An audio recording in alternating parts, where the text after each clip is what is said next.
నమస్తే, నేను Keshav. Welcome to Suman TV.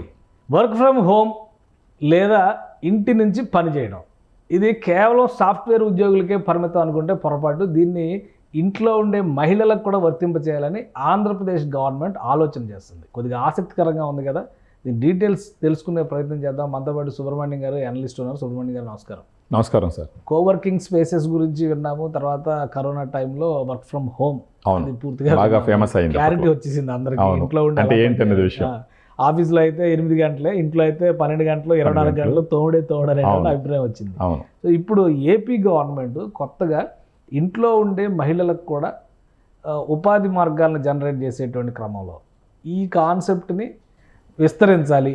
అవును, ప్రతి ఇంట్లో చదువుకుని కూడా ఇల్లు చక్కబెట్టేటువంటి కార్యకలాపాల్లో ఉన్నటువంటి గృహిణులు కూడా ఎంతో కొంత సమయం పనిచేసే విధంగా చేయాలి అని ఆలోచిస్తున్నట్టుగా ఈ చంద్రబాబు నాయుడు గారు ఒక రివ్యూ మీటింగ్ కూడా దీనిపైన ఆర్గనైజ్ చేశారు. ఏంటి దీని సారాంశం ఏంటి, ఎలా సాధ్యమవుతుంది, దీనిలో ఏమేం కంపోనెంట్స్ ఉండే అవకాశం ఉంది? సార్, ఆ కాలంలో గౌతమ బుద్ధుడు ఏం చెప్పినాడు అని అంటే, ఆడవాళ్ళకి సంబంధించి వాళ్ళకు ఒక 5 పవర్లు ఉంటాయని చెప్పడం జరిగింది. ఒకటి వచ్చేందంటే పవర్ ఆఫ్ బ్యూటీ, వాళ్ళ అందం యొక్క శక్తి. రెండోది వచ్చేసి పవర్ ఆఫ్ వెల్త్, వెల్త్ అంటే సంపాదన, ధనికులుగా ఉండడం. మూడోది వచ్చేసి పవర్ ఆఫ్ రిలేటివ్స్, అంటే రిలేటివ్స్తోని వాళ్ళందరినీ కలుపుకొని పోయేటటువంటి ఒక శక్తి, బంధాలు. పవర్ ఆఫ్ సన్స్ అంటే బిడ్డల్ని బాగా పెంచేటటువంటి అదొక శక్తి. తర్వాత పవర్ ఆఫ్ వర్చ్యూ అంటే ఒక ధర్మంగా ఉండడం. సో గౌతమ బుద్ధుడు ఆడవాళ్ళకి ఎన్ని పవర్లు ఉంటాయని ఆ రోజుల్లో చెప్పినాడు. ఇప్పటి ఆంధ్రప్రదేశ్ గౌతమ బుద్ధుడు చంద్రబాబు నాయుడు గారు గౌతమ బుద్ధుడు ఎలా అవుతారు అంటే అనుకుందాం, అంటే ఆడవాళ్ళనే శక్తిని గుర్తించినటువంటి వ్యక్తిగా. అంటే ఇప్పుడు ఎంతోమంది చీఫ్ మినిస్టర్ మనం చూసినాం, మన పొరుగు రాష్ట్రాల్లో కూడా చూసినాం. ఆడవాళ్ళ గురించి ప్రత్యేకించి పల్లెటూరుల్లో, చిన్న చిన్న టౌనుల్లో చదువుకొని కుటుంబ కారణాల రీత్యా లేదంటే సిటీకి వెళ్ళలేనటువంటి పరిస్థితుల్లో వాళ్ళ పవర్స్ని వాళ్ళకు గుర్తు చేస్తూ వాళ్ళ వెల్త్ని ఎలా పెంచుకోవాలా అన్న ఆలోచన చేసినటువంటి వ్యక్తి చంద్రబాబు నాయుడు గారు. వర్కింగ్ బుద్ధ అనమాట. వర్కింగ్ బుద్ధ లాగా అనుకోండి. వర్కింగ్ బుద్ధ అంటే అది మంచి ఆలోచన సార్, ప్రతి ఒక్కరు ఆలోచించాలా. ఎందుకంటే ప్రత్యేకించి ఆడవాళ్ళు వాళ్ళకంటూ కొన్ని స్కిల్స్ ఉంటాయి. ఆ స్కిల్స్లో మగవాళ్ళను కూడా డామినేట్ చేయగలరు వాళ్ళు. మల్టీ టాస్కింగ్ అని వచ్చేటప్పటికీ ఆడవాళ్ళు అవలేలగా మల్టీ టాస్కింగ్ చేయగలరు. అది మన ఇళ్లలో మనం కూడా చూస్తుంటాం. ఉదయాన్నే లేసి వంట చేయడము, పిల్లల్ని రెడీ చేయడము, మనకు ఆఫీసు పోతామంటే మనకు అన్నీ రెడీ చేసి పెట్టడము, ఆ తర్వాత ఇల్లు క్లీన్ చేయడం. సో మల్టీ టాస్కింగ్లో ఆడవాళ్ళు ఎప్పటి నుంచో వాళ్ళకంటూ ఉన్నటువంటి ఒక గొప్ప శక్తి.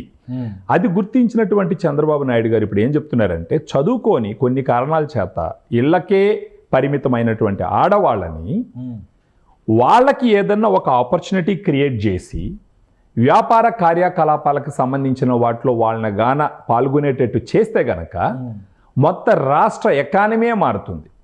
ఫస్ట్ వాళ్ళ కుటుంబ ఎకానమీ మారుతుంది, తర్వాత రాష్ట్రం యొక్క ఎకానమీ కూడా మారుతుంది. కానీ అంటే 2 అంశాలు ఇక్కడ, కోవర్కింగ్ స్పేస్లు, నైబర్హుడ్ వర్కింగ్ స్పేస్లు, వీటిపైన ఏపీ గవర్నమెంట్ వర్క్ చేయాలని చెప్పి ఒక ప్లాన్ డెసిషన్ తీసుకున్నారు.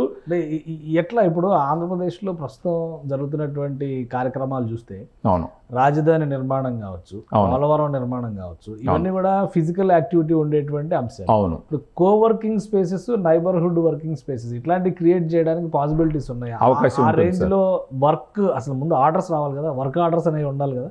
ఉంటుంది సార్. ఇప్పుడు ఫర్ ఎగ్జాంపుల్ ఒక డిగ్రీ చదువుకున్న ఒక అమ్మాయి లేదా ఇంటర్మీడియట్ చదువుకున్న ఒక అమ్మాయి కొన్ని కారణాల చేత పెళ్ళి అయిపోయేసి కుటుంబ అవసరాల కోసం ఆగిపోయింది అనుకోండి, వాళ్ళకి డేటా ఎంటర్ చేయడము లేదంటే డేటా అనాలిసిస్ చేయడము ఇలాంటివి కొన్ని ఉంటాయి. అంటే ఇంటి దగ్గర కూర్చొని, లేదా కోవర్కింగ్ స్పేస్ అని అంటే ఒక ఊర్లో ఫర్ ఎగ్జాంపుల్ ఒక చిన్న పల్లె అనుకోండి, అక్కడికి తీసుకొచ్చేసి ఒక దగ్గర ఒక ఆఫీస్ లాగా పెట్టి, అదే పల్లెటూరులో ఫర్ ఎగ్జాంపుల్ ఇప్పుడు పంచాయతీ ఆఫీసులు ఉన్నాయి, అక్కడ ఒక వర్క్ సెటప్ అరేంజ్ చేసి ఈ వర్కింగ్ సెంటర్లు అంటున్నారు దాన్ని. కొత్తగా ఉన్నాయి అంటే పేర్లు వినడానికి కూడా. గ్రామీణ ప్రాంతాల్లో ఈ వర్కింగ్ సెంటర్స్, ఒక సెంటర్ క్రియేట్ చేస్తే ఒక 50-60 మంది అక్కడికి వచ్చి పని చేసుకునేలాగా ఉండాలి. ఇంటర్నెట్ ఆధారిత పాసిబిలిటీ ఉంటుందా గవర్నమెంట్? ఖచ్చితంగా ఉంటుంది సార్, ఖచ్చితంగా ఉంటుంది. ఇప్పుడు మీరు చూసినారంటే ఖచ్చితంగా ఉంటుందని మనం ఎలా నమ్మాలంటే, కరోనా వచ్చినప్పుడు ఆలించి మనం క్లియర్గా చూసినాం. సాఫ్ట్వేర్ రిలేటెడ్ కానీ మిగతా రిలేటెడ్ కానీ, అంటే ఆఫీస్కి వస్తేనే జరిగే పనులు కొన్ని ఉంటాయి. ఆఫీస్లో లేకుంటే ఇంట్లో కూర్చొని కూడా డేటా వాళ్ళకి ఇంటర్నెట్ ద్వారా పంపిస్తే దానికి సంబంధించి వర్క్ చేసి, ఇప్పుడు అడ్మినిస్ట్రేటివ్ జాబ్స్ అన్నీ ఈ అడ్మిన్ రిలేటెడ్ జాబ్స్ అన్నీ ఇళ్లలో కూర్చొని చేయొచ్చు. ఓకే. ఫోన్లో కోఆర్డినేట్ చేసుకుంటూ ఒక సెంటర్ ఉంటే అవన్నీ వీళ్ళు చేసి పంపించవచ్చు. ఇప్పుడు ఎన్నోసార్లు ఇప్పుడు వర్క్ ఫ్రమ్ హోమ్ అన్నది చాలా ఫేమస్ అయిపోయింది ప్రపంచం మొత్తం మీదగా. సో ఇప్పుడు ఒక పల్లెటూరులో నాకు ఆఫీసు లాగా ఒక పంచాయతీ ఆఫీసు లాంటిది పెట్టి అక్కడ చదువుకున్న ఒక 20 మంది ఉంటే వాళ్ళని తీసుకొచ్చి అక్కడ పెట్టి గవర్నమెంట్ ప్రాజెక్టులకు సంబంధించిన కొన్ని పనులు ఇవ్వచ్చు, లేదా ప్రైవేటు గవర్నమెంట్ పార్ట్నర్షిప్లో ఉన్న కొన్ని పనులు అప్పచెప్పచ్చు. లేదా ఒక చిన్న టౌన్ అనుకోండి, అక్కడ వచ్చేసి నైబర్హుడ్ అంటే ఒక కాలనీ వరకు ఒక దగ్గర ఉండి పెట్టే విధంగా. ఈవెన్ ఇప్పుడు విలేజ్ కూడా అలాగే వస్తుంది. లేదంటే ఇప్పుడు టౌన్కి సంబంధించి ఇప్పుడు ఫర్ ఎగ్జాంపుల్ నాయుడుపేట అనుకోండి సార్, అక్కడి నుంచి జాబ్ చేయడానికి చెన్నై పోలేరు, హైదరాబాద్ రాలేరు, అటుపక్క బెంగళూరుకు పోలేరు. వాళ్ళకి అక్కడే ఒక సెంటర్ పెట్టి ఈ 3 ఏరియాలకు సంబంధించిన వర్క్ కూడా చేయించవచ్చు. దాన్ని కోవర్కింగ్ స్పేస్ అంటారు అన్నమాట. సో దీనికి సంబంధించి నెక్స్ట్ ఇయర్ 2025 డిసెంబర్ లోపల కనీసం 150,000 మంది మహిళలకి దీనికి సంబంధించిన వర్క్ రెడీ చేయాలన్నది గవర్నమెంట్, వర్క్ స్పేస్ రెడీ చేయాలన్నది గవర్నమెంట్ టార్గెట్. ఇప్పుడు ఆల్రెడీ వాళ్ళు ఏం చేసినారంటే ఇంచుమించు ఒక 22 లక్షల స్క్వేర్ ఫీట్స్ ప్రైవేట్ బిల్డింగ్స్ అయితే ఏమి, ప్రభుత్వ బిల్డింగ్స్ అయితే ఏమి ఐడెంటిఫై చేస్తున్నారు. సో ఆల్రెడీ ఐడెంటిఫై చేస్తున్నారు. ఒక మనిషి కూర్చోడానికి కనీసం 50 నుంచి 60 స్క్వేర్ ఫీట్ల స్థలం కావాలి. సో దానికి సంబంధించి ప్రైవేటు గవర్నమెంట్ బిల్డింగ్స్ ఆల్మోస్ట్ 22 లక్షల స్క్వేర్ ఫీట్కి సంబంధించి ఐడెంటిఫై చేసినారు. ఇప్పుడు చంద్రబాబు నాయుడు గారు ఏం చెప్పినారంటే ఇమ్మీడియట్గా మిగతా స్పేస్ కూడా ఐడెంటిఫై చేయండి. నెక్స్ట్ ఇంకొకటి ఏంటంటే ఆయన చెప్తున్నది ఏంటి అంటే ఇలా చదువుకొని ఉన్నటువంటి మహిళలని వ్యాపార కార్యకలాపాలకు సంబంధించిన వాటిల్లో వాళ్ళు పాలు పంచుకునే విధంగా చేస్తే వాళ్ళ నాలెడ్జ్ కూడా పెరుగుతుందన్నది ఒక పాయింట్. ఓకే. తర్వాత వాళ్ళకి ఇవ్వవలసినటువంటి ట్రైనింగ్ ఇస్తే గనక ఆ ట్రైనింగ్ తీసుకున్న తర్వాత వాళ్ళకి ఇచ్చిన పనిని ఎఫిషియెంట్గా చేయగలరు అన్నటువంటి మరొక ఉద్దేశం. ఇలా చేయడం ద్వారా ఏమవుతుందంటే సార్, ఎంతోమంది ఆడవాళ్ళు చదువుకొని ఉంటారు, జాబ్ చేయాలని కోరికలు ఉంటాయి. పెళ్ళైన తర్వాత పిల్లల కోసమనో పెద్దోళ్ళ కోసమనో వాళ్ళ కళలని వాళ్ళు వదులుకొని ఉంటారు, త్యాగం చేస్తుంటారు. అలాంటి వాళ్ళకి ఇలాంటి ఒక ఆపర్చునిటీ కనుక క్రియేట్ చేసి పెడితే ఖచ్చితంగా వాళ్ళకి కుటుంబాన్ని చూసుకుంటూ తర్వాత వాళ్ళ కళలైనటువంటి ఉద్యోగం చేస్తూ వాళ్ళ కుటుంబ ఆదాయాన్ని పెంచుతారు. ఆల్రెడీ భర్త ఏదో పని చేస్తుంటాడు, వాళ్ళ ఆదాయాన్ని పెంచుతుంటారు. దాంతోపాటు రాష్ట్ర ఎకానమీకి కూడా కంట్రిబ్యూట్ చేసేటటువంటి అవకాశాలు చాలా మెండుగా ఉన్నాయని చెప్పేసి మనం చూడాలి దీన్ని. సో ఈ విధంగా ప్రభుత్వం ఆలోచించి ఇప్పుడు ఏమైంది సార్, ఇప్పుడు మీరు చిన్న ఎగ్జాంపుల్ ఎంతోమందిని చూస్తున్నాం మనం, స్టార్టప్స్ ప్రత్యేకించి. ఇప్పుడు ఫర్ ఎగ్జాంపుల్ ఒక పల్లెటూరులో ఒక ఇంట్లో ఉండే మహిళ ఫర్ ఎగ్జాంపుల్ మనం అనుకుందాం మామిడికాయ ఊరగాయ బాగా చేయగలదని అనుకుందాం. మామిడికాయ ఊరగాయ అనేది బాగా తయారు చేయగలదు, ఆమె చేతి వాటంతో బాగా చేయగలదు. అలా చేసినటువంటి అలాంటి ఊరగాయ లాంటిదో లేకపోతే మరమరాలు కావచ్చు, లేకపోతే మురుకులు కావచ్చు, ఇంకేదన్నా ఒకటి అమెజాను, ఫ్లిప్కార్టు ఇలాంటి ఎన్నో వాటిల్లో రిజిస్టర్ చేసుకొని ఆన్లైన్లో అమ్మేస్తున్నారు. కుగ్రామాల్లో కూర్చొని ప్రపంచం మొత్తం అమ్ముతున్నారు. ఇలాంటి ఒక పరిస్థితి ఉన్న ఈ రోజుల్లో చంద్రబాబు నాయుడు గారు ఇలాంటిది ఒక ఆలోచన చేసి అక్కడున్న ఆడవాళ్ళల్లో ఆలోచన విధానంలో మార్పు తీసుకొచ్చి వాళ్ళను ప్రోత్సహించి వాళ్ళకి ట్రైనింగ్ ఇచ్చి వాళ్ళకు ఒక ఆపర్చునిటీ కల్పించి ఇలాగానో ముందరికెళితే పల్లెటూరులో ఉన్నటువంటి ఎన్నో కుటుంబాలు ఆర్థికంగా చాలా గొప్ప స్థాయికి ఎదుగుతాయి. యాక్చువల్గా ఊహించండి, ఫర్ ఎగ్జాంపుల్ చదువుకున్న అమ్మాయి ఉంది, ఆ ఇంట్లో తను భర్త వచ్చేసి వ్యవసాయం మీద ఉన్నాడు. ఈ అమ్మాయి ఇప్పుడు ఇలాంటి ఒక వర్క్ ఆపర్చునిటీని వాడుకొని గానా చేసింది అని అనుకోండి. దీంట్లో కూడా చంద్రబాబు నాయుడు గారు P4 మోడల్ తీసుకొస్తే బాగుంటుంది ఖచ్చితంగా. పీపుల్, తర్వాత పబ్లిక్, ప్రైవేటు ఇవన్నీ ఈ పార్ట్నర్షిప్లో కానీ తీసుకొస్తే, ఇంకొకటి దీంట్లో గాన ప్రైవేట్ సంస్థలు ఎంటర్ అయితే తక్కువ కాస్ట్తో ఎక్కువ అవుట్పుట్ తీసుకొచ్చే అవకాశాలు కూడా ఉంటాయి. ఫర్ ఎగ్జాంపుల్ ఇప్పుడు సిటీలో జాబ్ చేసేవాడికి 40,000 రూపాయల శాలరీ ఇవ్వాల్సిన పరిస్థితి ఉంటే అదే వర్క్ను ఒక పల్లెటూరులో ఉండే చదువుకున్న మహిళ చేయగలిగితే 40,000 రూపాయల శాలరీ ఇవ్వాల్సిన అవసరం ఉండదు. ఒక 20,000, 25,000తో ఆ వర్క్ని పూర్తిగా కంప్లీట్ చేసుకునేటటువంటి సామర్థ్యం. ఎక్కడో అమెరికాలో ఉన్న కంపెనీకి ఇండియాలో కూర్చొని వర్క్ ఫ్రమ్ హోమ్ చేసేటప్పుడు ఇండియాలో ఫర్ ఎగ్జాంపుల్ చెన్నైలో ఎత్తుకోండి, బెంగళూరులో ఎత్తుకోండి, హైదరాబాద్లో ఉండేది ఎత్తుకోండి, ఈ చుట్టుపక్కల ఉన్న డిస్ట్రిక్ట్స్ అక్కడున్న పల్లెటూరులో చదువుకున్న అమ్మాయిలు గుర్తించి వాళ్ళ ద్వారా కానీ పని తీసుకోగలిగితే వీళ్ళకి తక్కువ పెట్టుబడిలో ఏళ్ళ పని పూర్తవుతుంది.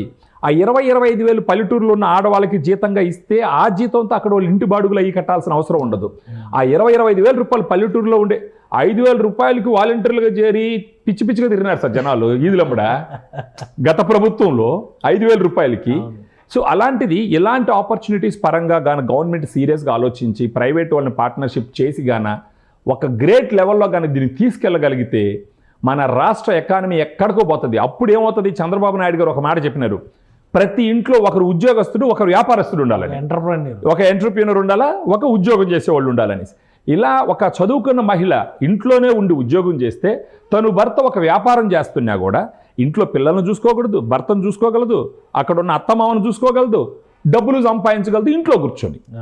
అదేవిధంగా భర్త పోయి వ్యాపారం చేసుకుని రావచ్చు. కర్మయోగి అంటే ఇదే అన్నమాట, మిషన్ కర్మయోగి. సో ఈ విధంగా ఒక చీఫ్ మినిస్టర్ స్థాయిలో ఉన్నటువంటి వ్యక్తి ఆలోచించి కిందున్న అధికారులను మొబిలైజ్ చేసి ఉన్న పల్లెటూరులో చదువుకున్న ఆడపిల్లలందరినీ ఆడవాళ్ళందరినీ ఒక ఉత్తేజం ఒక చైతన్యం తీసుకొస్తే కనుక టోటల్ ఎకానమీ మారుతుంది. ఆల్రెడీ డ్వాక్రా ఇవన్నీ చేస్తున్నారు కదా, డ్వాక్రాలు ఉన్నాయి కదా, అవును, అవేమో అన్ఎడ్యుకేటెడ్, ఇది ఎడ్యుకేటెడ్. ఇది కొంచెం చదువుకుని ఒక డిగ్రీలు చేసి పల్లెటూరులో కుటుంబానికే ఇదైపోయిన వాళ్ళు ఎంతోమంది ఉన్నారు సార్. వాళ్ళకి ఇలాంటి ఒక అవకాశం ఏమవుతుందంటే వాళ్ళు ఎక్కడ లేని ఒక ఉత్తేజం తీసుకొస్తుంది, వాళ్ళు కూడా ఎంగేజ్ అవుతారు కదా. ఇప్పుడు పిల్లల్ని స్కూల్కి పంపించేస్తారు, భర్తని రెడీ చేసి పనికి వ్యాపారానికో ఆఫీస్కో పంపించేస్తారు, లేదు వ్యవసాయానికో వెళ్ళిపోతారు. ఆ తర్వాత ఖాళీగానే ఉంటారు కదా, ఇలా చాలా టైం ఉంటుంది కదా. వర్క్ ఫ్రమ్ హోమ్ అంటే ఫ్లెక్సిబుల్ టైంలో చేసుకోవచ్చు, ఇంటి పనులు చేసుకుంటూ మిగతా టైంలో టైం లైన్స్ ప్రకారం చేసుకొని ఆ ఇచ్చిన వాళ్ళకి అప్పచెప్పచ్చు. సో ఇది ఒక ఎక్సలెంట్ థాట్ ప్రాసెస్. ఇదే గాన జరిగితే మన ఆంధ్రప్రదేశ్ ఒక మోడల్ స్టేట్గా దేశం మొత్తానికి ఆదర్శప్రాయం అవుతుందనడానికి మనం ఆలోచించాల్సిన అవసరమే లేదు. ఇది చేయడం ప్రతి ఒక్క కుటుంబానికి ఒక గొప్ప వరంలాగా తయారవుతుంది. ఖచ్చితంగా ఇలాంటి ఒక ఆలోచన విధానాన్ని, ఇనిషియేటివ్స్ని మనం అందరం కూడా ఎంకరేజ్ చేయాలా. We should really appreciate mister Chandrababu Naidu. Right, thank you Subrahmanyam గారు. ఇది ఆంధ్రప్రదేశ్ ప్రభుత్వం ఒక వినూత్న ఆలోచన చేస్తుంది. ఇంట్లో ఉండేటువంటి మహిళలకి వారి ఖాళీ సమయాన్ని సద్వినియోగం చేసే దిశగా ఇది మిషన్ కర్మయోగి పేరుతో టాటా ఇన్నోవేషన్ హబ్ల సృష్టితో పాటు వీటన్నిటిని ఇంటిగ్రేట్ చేస్తూ కోవర్కింగ్ స్పేస్లు, నైబర్హుడ్ వర్కింగ్ స్పేస్లు, వర్క్ ఫ్రమ్ హోమ్ కాన్సెప్ట్లతో మహిళలకి ఉపాధి మార్గాలను పెంచేటువంటి ఒక ప్రణాళిక పైన ఏపీ గవర్నమెంట్ అధ్యయనం చేస్తుంది. ఇది అమల్లోకి వస్తే కనుక ఖచ్చితంగా గ్రామీణ ఆంధ్రప్రదేశ్కి మరింత ఎక్కువ ప్రయోజనం జరుగుతుందని సుబ్రహ్మణ్యం గారు విశ్లేషిస్తున్నారు. ఇది స్పెషల్ డిస్కషన్. Keep watching.